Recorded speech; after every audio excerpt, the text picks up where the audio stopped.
शाम का समय था। जंगलों से घिरे पुराने गांव छायापुर की गलियां रोज की तरह वीरान पड़ चुकी थीं। बादलों से ढका आसमान, टूटी फूटी झोपड़ियां और गांव के किनारे खड़ी एक परित्यक्त हवेली, राजपुर हवेली। गांव वाले उस हवेली का नाम सुनकर भी कांप जाते थे। कहते हैं वहां आहट सुनाई देती है, मानो कोई अनदेखा इंसान किसी के पीछे पीछे चलता हो। रात 11:47 बजे पगडंडी के पास कैलाश। राघव, वापस चल, ये रास्ता अच्छा नहीं। राघव, डर क्यों लग रहा है? मीरा रोज यहीं से गुजरती है, कुछ होता है क्या? कैलाश धीरे से। मीरा अब 2 दिन से घर नहीं पहुंची। अचानक पीछे से पत्तों की सरसराहट। राघव, कौन है? दिखो। कोई नहीं था, मगर पगडंडी के किनारे पुराना काला कुआं दिखाई देता है। कुएं के पास अजीब सफेद धुआं उठता दिखता है। कैलाश घबराकर, चल राघव, कुएं के पास मत जाना। लोग कहते हैं रात में ये जिंदा हो जाता है। कुआं जिंदा? पागल हो क्या? जैसे ही राघव झुककर नीचे देखता है, कुएं के अंदर से एक लड़की की धीमी आवाज आती है, बचाओ, कोई है? राघव का दिल जोर से धड़कता है। ये मीरा की आवाज है। कैलाश हकलाते हुए, नहीं, ऐसा मत बोल। राघव कुएं की तरफ बढ़ता है। अचानक उसकी कलाई किसी ठंडी चीज ने पकड़ ली। राघव चिल्लाते हुए, कौन है? छोड़ो। ये आवाज इंसानी नहीं थी। चल वापस। राघव, नहीं, अगर मीरा अंदर है तो हमें मदद करनी चाहिए।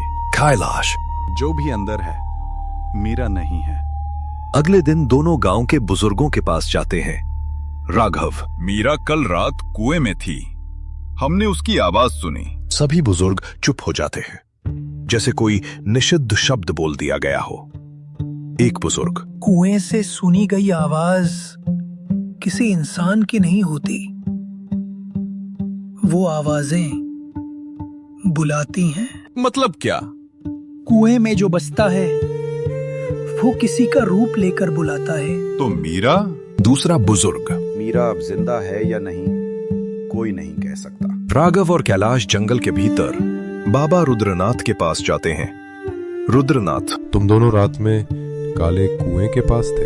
हाँ बाबा, मीरा की आवाज आई थी।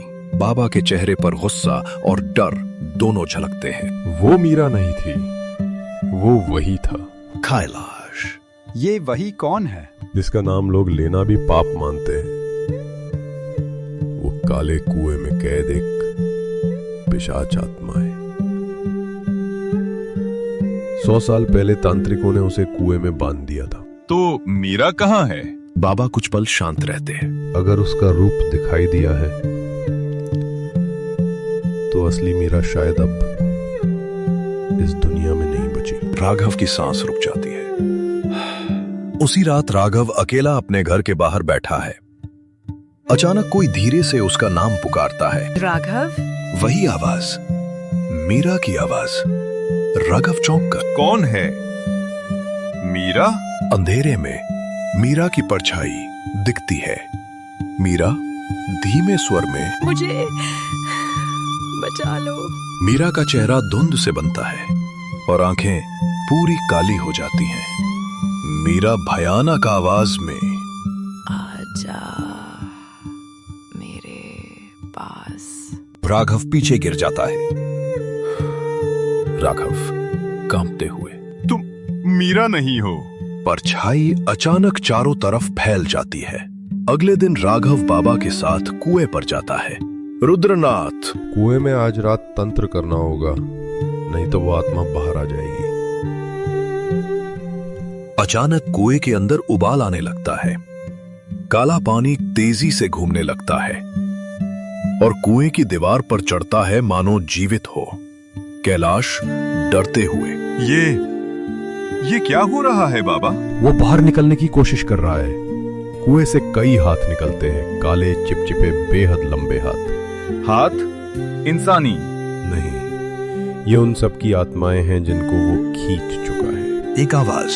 राघव, नीचे आओ। बाबा तंत्र शुरू करते हैं। कुएं से भयानक चीखें निकलती हैं। काला धुआं आसमान की तरफ उठता है और गांव के ऊपर फैलने लगता है। बाबा, वो बाहर आ रहा है। मंत्र खत्म होने दो। कुएं का पूरा पानी बाहर फेंटा जाता है और एक काली आकृति ऊपर उठती है।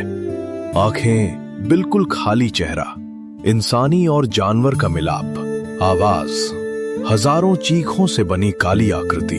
तुम मुझे नहीं रोक सकते। मैंने मीरा को लिया, अब गांव की बारी है। राघव गुस्से से आगे बढ़ता है। मीरा कहाँ है? जिंदा है या नहीं?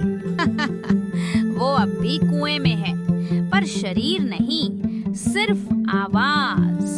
राघव के पैर लड़खड़ा जाते हैं। बाबा आखिरी मंत्र बोलते हैं और कुएं में काली आग उठती है। रुद्रनाथ, इसे वापस बांधने के लिए किसी एक की आत्मा लगती है। मैं तैयार हूँ। काली आकृति राघव को पकड़ने की कोशिश करती है, लेकिन राघव छलांग लगाकर कुएं में कूद जाता है। चीखें, लपटें, कांपता हुआ आसमान और अचानक सब शांत। कुएं के ऊपर अब सिर्फ राख बची है। बाबा धीरे से कहते हैं, रुद्रनाथ। राघव ने गांव को बचा लिया। उसकी आत्मा अब कुएं की कैद को संभालेगी। गांव वालों ने उसी दिन फैसला लिया, काला कुआं अब हमेशा के लिए बंद कर दिया जाए। लेकिन हर अमावस्या की रात कुएं की बंद दीवारों के पीछे से एक हल्की सी आवाज आती है। बचाओ, कोई है?